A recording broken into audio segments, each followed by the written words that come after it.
Badan Pengelola Investasi Danantara bakal mendanai sederet proyek hilirisasi Presiden.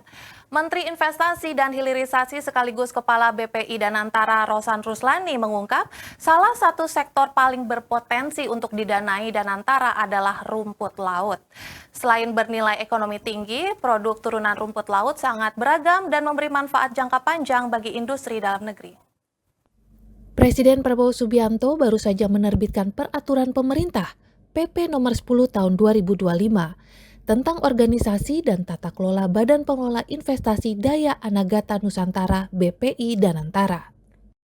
Belet ini secara umum mengatur tata kelola Danantara mulai dari wewenang hingga struktur Danantara. Sejumlah poin utama dalam PP ini diantaranya pasal 2, tertuang dalam melaksanakan pengelolaan BUMN, Presiden melimpahkan sebagian tugas dan kewenangannya kepada badan alias Danantara. Sementara, pasal 4 menyebut Danantara bertugas untuk melakukan pengelolaan BUMN dengan kewenangan mengelola dividen holding investasi, dividen holding, dan dividen BUMN. Danantara juga berwenang menyetujui penambahan dan atau pengurangan penyertaan modal pada BUMN yang bersumber dari pengelolaan dividen, membentuk holding investasi dan holding operasional bersama Menteri BUMN, serta menyetujui usulan hapus buku dan atau hapus tagih atas aset BUMN yang diusulkan oleh holding investasi dan holding operasional. Selain itu, Danantara punya wewenang memberikan pinjaman, menerima dan mengagunkan aset dengan persetujuan Presiden.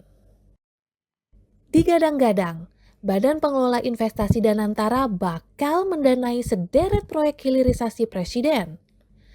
Menteri Investasi dan Hilirisasi sekaligus Kepala BPI Danantara, Rosan Ruslani mengungkap saat ini tengah mengkaji proyek-proyek investasi yang akan didanai Danantara. Investasikan, kita akan review di hilirisasi dari hilirisasi mineral, batu bara, kemudian juga produk pertanian, produk kelautan seperti rumput laut dan yang lain-lainnya kita mendiskusikan, kita melihat proyek-proyek ini dampaknya gimana dari segi penciptaan lapangan pekerjaan, dampaknya ke segi ekspor seperti apa, penurunan impornya seperti apa, dan juga kesiapan dari tentunya dari pendanaannya. Rosan juga akan kembali berkoordinasi dengan kementerian terkait untuk proyek yang akan didanai oleh Danantara. Jadi Danantara juga kita akan melalui proses yang proper, melalui proses komite investasi, due diligence, itu semua step akan kita lalui karena kita juga terbuka